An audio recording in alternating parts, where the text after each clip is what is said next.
Welcome back to Sunday Live. Now with me is Lee Kinyanjui, who is the chair of the board of the National Transport and Safety Authority. You will remember Lee, obviously, as the former mayor of Nakuru, member of Parliament of Nakuru Town, and also, of course, an assistant minister in the Ministry of Roads. So there's some continuity with this new role that you're playing. So let's get straight to it. Continuous accidents on our roads over and over. The carnage continues. And what people are asking is, where is the problem? Why can we not deal with this, finally end the problem? And is it about lack of will? Is it about lack of knowledge as to what to do? Lee, what's the problem? Thank you, Julie. And I want to say from the onset, we appreciate the opportunity first to be able to share the challenges we're having on our roads, and more so to bring the issue of road safety at the national level. And we want to say first that the numbers that we have now are a bit worrying. And unless something is really done, we really are going for very hard times. But I want to say that maybe to answer your question of exactly how we find ourselves here, is that for you to be able to achieve road safety, you need certain organs within society to be able to work together. One is the law enforcement, the other are the laws that you have regarding traffic, the public in terms of awareness and being able to adhere to that, and also in terms of government being able to have standards and those standards actually being enforced.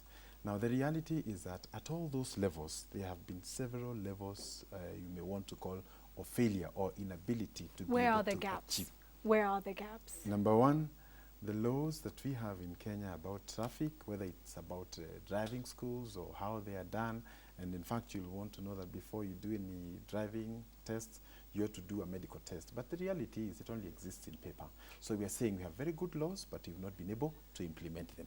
Secondly, even when you've tried to implement them, there has been a big lapse because the enforcing agents will do it for a short time, like when there's a crackdown, and before long, we have forgotten it. You'll want to remember that some of the drivers who've been involved in some of the serious accidents, for that matter, they will go, it may take maybe 2 years. In fact, we don't have traffic courts in most of the big towns, and the reality is it may take 2 years before the case is done, and eventually maybe somebody is charged 20,000 or 30,000. And they could be back on the road driving again. So again, we really have a problem. We do not have a clear mechanism of being able to sieve the bad people from the road and making sure they don't come back. Before we move on with the rest of the issues, let's just stop here for a moment, because this is an issue of retraining. This is the fact that we've discussed this before on Sunday Live, the fact that we all pay facilitation fee. There is no one in this country who has got their license without paying what is seen as a facilitation fee. And therefore, a lot of people are going through the system and are inept drivers, which is why we see so much human error. So just focusing on that, Lee, what are you going to do about that? What plans are in place to address that specifically? Thank you. I think the first thing is to admit that there are challenges, both in terms, when you look at the driving schools and look at the curriculum they are in, does it equip the driver to be the sort of driver you want to entrust with your life and the lives of other people? So the first thing we want to do is to review the curriculum, to include even issues of road safety, the value of life, so that when you sit there behind that wheel, you're able to appreciate what you're doing to yourself and to other people. Then number two, we have seen the accidents, including the one we had today. Most of them happen at night. The bus that we had in Tulele and many others are at night. But when you go to your driving school, there is no teaching or training that makes you a better driver at night. Actually, the reality is there's no training on night driving. So we want to include all that in the new curriculum. Then secondly, we want to be able to expand this curriculum to include all those issues that are not currently there and are basically necessary for us to be able to do it. And for that matter, we will have what you call automated driving lessons, so that you can be able to come here, you sit here, then you can be able to simulate all the conditions you want, what you call driving simulators. And through that, we assure that you'll be able to go through a test, and it's marked, it's automated, everything is automated. And through that way, we can be able to have better results that have been tested elsewhere and have also been found to work. So using also innovation. Yes. But what I want now, Lee, timelines. Yes. So you said we are going to, Yes. which is great. When does it happen? I'll be the first person to hand over my driver's license and say, retrain me. When, and can you compel all of those who have a driver's license today to go through retraining? Absolutely. Now, I want to say first that the government has been approaching road safety through multiple agencies: the Ministry of Roads, Ministry of Transport, Red Cross, Ministry of Health, and all that. And for that reason, because of having many agencies dealing with the same challenge, they found that it was necessary to come up with an agency that would be able to deal that. That is now what you call the National Transport and Safety Authority.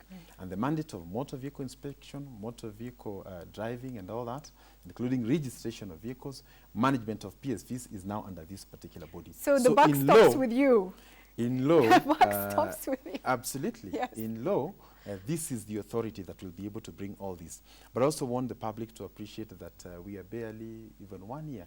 So really what you're trying to say is we now want to put all these things working, and we already have a meeting with all the stakeholders, and on Tuesday we'll be meeting, for example, the body builders, because we are saying that the bodies that are built in Kenya are simply not up to standard. Right. You will find a bus at the slightest impact, the roof is gone. Right. So it doesn't matter whether the people have safety belts. When it rolls, the injuries will be more. So we are focusing on reducing the number of fatalities and also reducing the number of accidents through putting standards that we can be able to enforce. Standards even for fabrication. Of course, the other problem is, how often does the motor vehicle inspections happen? How are you going to standardize that? And once you've answered that question, we're going to move to the issue of corruption, which is very important. Absolutely. Well. I want first to say that earlier, 2 months back, the ministry degazetted the previous inspectors who were there. Because the reality is that if you wanted an inspection, you really didn't have to take your vehicle. The inspection stickers were all over. So one of the biggest problems we have had is that we have vehicles on the road that are not inspected but have inspection stickers. Can I ask, so the first thing is to do we curb not corruption. have inspectors right now? We have. So we gazetted another set of inspectors. Okay. So, and I guess across the country it can be felt. Because now if you want your vehicle inspected, you have to bring it, and if it's not up to date, will not be given the sticker. So the first thing is to ensure that all the roads, all the vehicles that are on the road have the standard or meet the standard so that they can be on the road. And I am happy that that is already being felt. Then I think secondly after that, we want to say that we want to privatize some of these facilities in future so that we can be able to make it available across the country. Because when you make a service or a facility so difficult to get, you also encourage corruption along the way. So I think these are some of the areas we really want to work with the private sector to be able to appreciate that efficiency in delivery of service is very critical. Now, coming now to corruption, which you've touched on slightly as you talk about the motor vehicle inspection. And it's a two-way game. There are drivers who are very willing and happy to pay whatever they need to pay to get through a situation. But also, of course, we expect those who, our traffic police and others who are in positions of responsibility to serve us by ensuring that they're doing the right thing and keeping our roads safe. What is the answer when it comes to this issue of corruption? I think the issue of corruption, I probably would not be most qualified to talk about it, especially in the police, because I don't come from that background. But the reality is this, that for us to be able to tackle corruption, especially on our roads, we must be able to engage some fair degree of automation. So if it's about speed, let's not rely on somebody telling you are speeding. There should be a camera that clearly notes your vehicle, and then you can be able to get your address and all that. So what you do, for example, in the media where you capture somebody on camera, and you say, shame on you, I think it's a good thing. But you should go beyond the shame on you and say, this is a letter for you, you did this on this date. So I think we need a fair degree of automation. And I want to say through the NTSA, the government will be procuring an integrated transport system where your driving license is going to be like your Visa card or an electronic driving license, which has points. And if you're caught misbehaving, by cameras or whatever other gadgets that you're going to use across the country, what it will mean is that you lose maybe 2 points. So we're going to have a clear thing. And eventually when you have no point, then you lose your driving license. You lose your license. And as long as you know that at some point you won't have your driving license if you continue that behavior, if you're found drunk driving or over speeding and all those other challenges, then it means at some point you won't be a driver. I want to assure you that is going to change the behavior of Kenyans. But we must appreciate that change of behavior does not come overnight. What we need is persistent and systematic structures that can be able to put everybody and all the other systems together to ensure that we have the desired And results. we are looking to you for those structures. Of course, December is coming and we know what happens on our roads during our holiday, our festive seasons. And the concern is we will see more carnage on the roads, and therefore urgency this is an urgent issue, and time is of the essence. So we look to you as you head the NTSA to really put all this in place and start to change the situation, Lee, on our roads. We'd love you to share your views as well.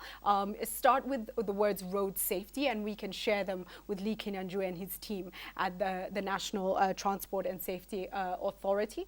Tell us what you think. What do we need to do on our roads? What are the biggest problems? What are the hot spots that you see each and every day that need to be dealt with? Share your views with us and we'll certainly pass them on to the NTSA. Thank you, Lee, for joining us.